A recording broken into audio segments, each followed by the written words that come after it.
Hi guys, welcome back to my channel. For anyone that's new here, welcome. I'm so glad you found me. My name is Carol. I am a Canadian flight attendant. For today's video, I'm actually going to be answering a question that was left in my comments in one of my videos, which I think is very important to actually talk about. So let's dive right into it. I'm going to skip the chit chat and bring you to my B-roll, and let's talk about flight attendant schedule.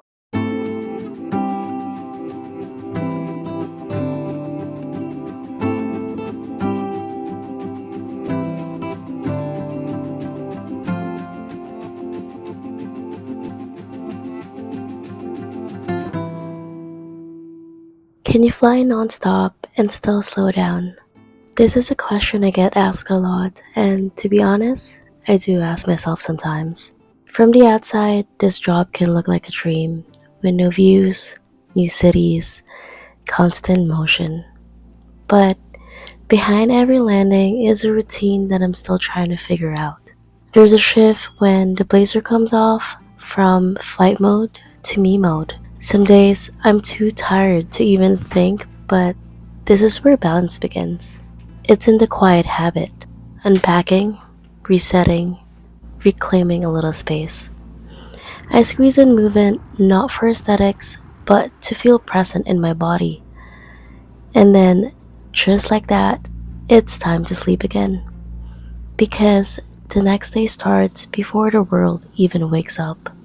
This is where I realize it's okay to feel stretched sometimes. If you do too, I'll be sharing in this video what helped me balance passion and life as a flight attendant. Hey guys, I am currently in the middle of a pairing. It's just a domestic pairing, so I decided I'm not really going to film this trip.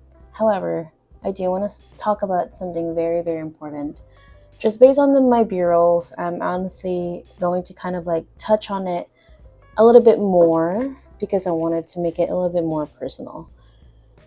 So here I am, a flight attendant, living the dream, everyone's dream job of a flight attendant. But I think one thing that hasn't really been talked about as much is how taxing it is in the body. So you guys probably heard the saying that death by 1,000 cuts.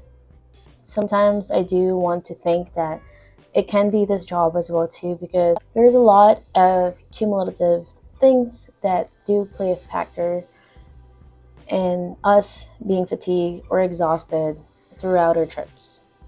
And I wanted to open up to you guys about it. So I had recently just worked a Europe trip not too long ago, which typically on those trips, because of how long the flights are, they tried to make it light for us, and we'd go just one way and then go back the other, because one way typically can go up until closer to 7.5 hours just one way. And even for when you're doing international like Korea, Japan, those are off itself a really long flight that most people on a regular job don't really work those hours the way we do. And I don't want to say that our job is harder than other jobs, because every job has its own pros and cons. And I think for this job, as much as everyone is romanticizing the fact that we get to travel, we get to get paid while traveling as well too, I didn't realize how much, honestly, exhausting it is in my body. Lately, ever since I have switched into international, I'm still grateful I'm able to do this. But I have come to realize how many days off I actually need in between my trips, because I do need a certain amount of time to recoup, to reset my whole body. I do want to talk about one book that I've read, Why We Sleep. It is such a great book. It talks about our brain. And when I was reading that book, it had talked about how most people in the aviation community is actually we're more vulnerable when it comes to certain brain diseases, because our brain takes a while to adjust when it comes to time differences. And for us flight attendants, when you have an hour of a time difference, that could be around 6 to 7 hours in total of a time difference, or it takes for your body to fully adjust to that time difference. And considering that if you were to go, let's say to Hawaii, let's say to Europe, Sometimes that could be about a 4 to 7 hour time difference. And that of itself means that you do need a full day to honestly reset. And sometimes you don't get a full day on those layovers. So your body don't really get to adjust fully. And I have come to realize how I'm exhausted sometimes. And I wanted to talk about this because I wanted to show you the truth that as much as I'm showing you the beauty of everything that I'm seeing, your girl sometimes is kind of exhausted. Today, I'm a bit exhausted. I'm still gonna explore, but I'm definitely a bit more exhausted than normal. That I just want to take it slow. I just want to not put too much in my body.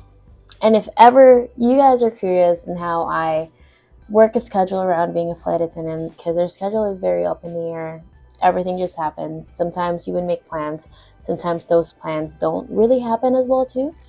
I will show you what I did. I am a little bit more type A, so I actually curated a daily agenda for myself. So then when I have every day, I have a guideline of what I want to get done or what I want to check off on my every day on my day to day. So come have a look at me. I'll discuss it with you guys in a second. So if you guys haven't heard about it, I'm going to go to Notion right here. Notion is a really, really great app that honestly have helped me kind of organize my plans. So you can see here I have my daily agenda and meal tracker. There are a few things that I could add into it, but as of right now, it's working really well for me. So right now we're looking at Friday. So I'll click on Friday and it's a drop down menu. How Friday is, and this is your Friday task, I would say. This is the task right here. So it gives me, I wrote down a plan for my breakfast, so I have an idea, and these are my 3 choices for breakfast as well too. This by itself helps me be able to actually figure out what I want to do for the week when it comes to grocery shopping and also for meal planning as well too. Not that I'm saying that I'm always meal planning, but when I just wanted to start to implement meal prepping for my trips as well too, because I don't want to put my body in such a chaos that it doesn't really know what it's taking. I want it to have a good fuel because food is fuel for us. So I want to make sure that I'm feeding it something that's very nutritious and something that's healthy and clean for it as well too. So I have made a plan for food, and I've also made a plan for my body to get used to moving and have an activity to do as well too. So I'll show you guys once we go down this list. Now we got our workout of the day. So our workout for the day, we have a full body hit, which I will be doing in a little bit.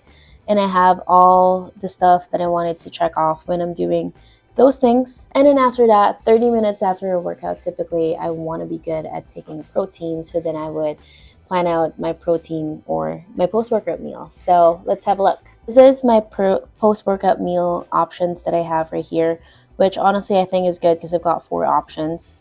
And then after that, we have our work and side hustle. I've showed you guys a lot of my YouTube videos and how I tend to plan out my editing and also my filming routine as well too. I have been not the greatest at it. I would prefer to maybe have a day before a YouTube upload to just be prepped and ready for it. I just want to make sure because I don't want to be in a rush. I want to have everything set up already and I could just review it and make sure that everything is by standard for me. So then I tried to add it onto my list so I'll be a little bit better when it comes to maintaining and actually, keeping up with it. So moving on after that, you guys probably heard about the 75 hard. I wanted to add a 30-minute walk outside. Nature is my best friend. Nothing really beats walking outside. I don't know about you guys, but you guys have heard that vitamin D is very good for you. And in my experience, every single time I'm feeling down, I'm feeling sluggish, or anything at all, I never really regret either working out or going out in the sun where I boost my dopamine. I never really regret it. So I want to implement it a little bit better. Plans right here. I've got 3 options yet again. Dinner, I want to keep it simple. I want to keep it light. I just want to make sure that my body is going to bed satisfied. But of course, after I eat this dinner, I'm not going to go to bed right away. I want to let it digest. Your body's digesting. It's going to require a little bit more energy. So you might feel a little bit sluggish. You might feel a little bit sleepy. if you have time, if you would like to take your meal a little bit early in the day, then you would have time to take a 10-15 minute walk, which is actually really good for your digestion. It does boost your metabolism as well too. So you could do that as well. But for me, I want to just make sure that I have a solid meal plan that I follow every day, and that I actually can at least know that my body is fueled for the day and that I'm not going to bed starving myself. So that is going to be the dinner meal plan. Basically it. It's just a guideline or a structure that I wanted to kind of look at. It doesn't mean that I have to follow it every single day, that I do beat myself up when I don't get to do some of it. But it's nice to have a structure, because then if I ever get lost, if my days are a little bit chaotic because I'm a flight attendant, and sometimes, most of the time things change quite a bit for us, then I have something to look at that, hey, maybe I could fit this in my schedule. I have it, and I have a little bit of time, and I could definitely fit it. So that's basically what I do to kind of balance my lifestyle and also work together as well too, and to fuel myself. So I hope you guys find this helpful. Let's move on to more content.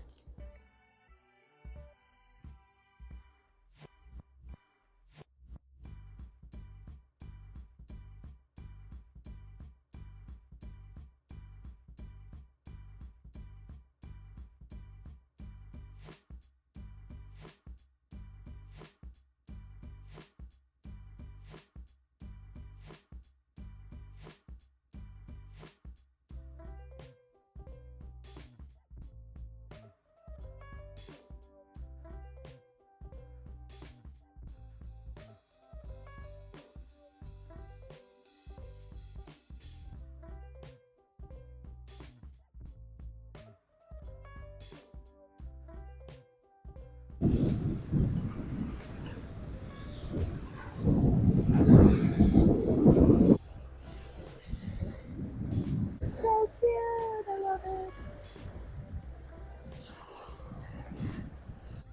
Just biking by the beach, you guys. This is so pretty.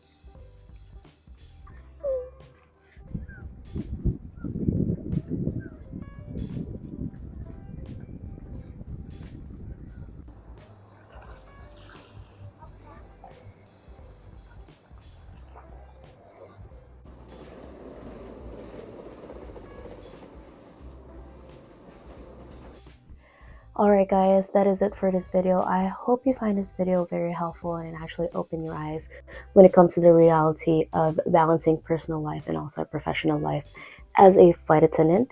If you guys did enjoy this video, don't forget to hit that like button. Also, don't forget to subscribe. Not only does it help me, it helps you out as well, so it notifies you every time I have a new upload. I will see you guys on the next video. Bye.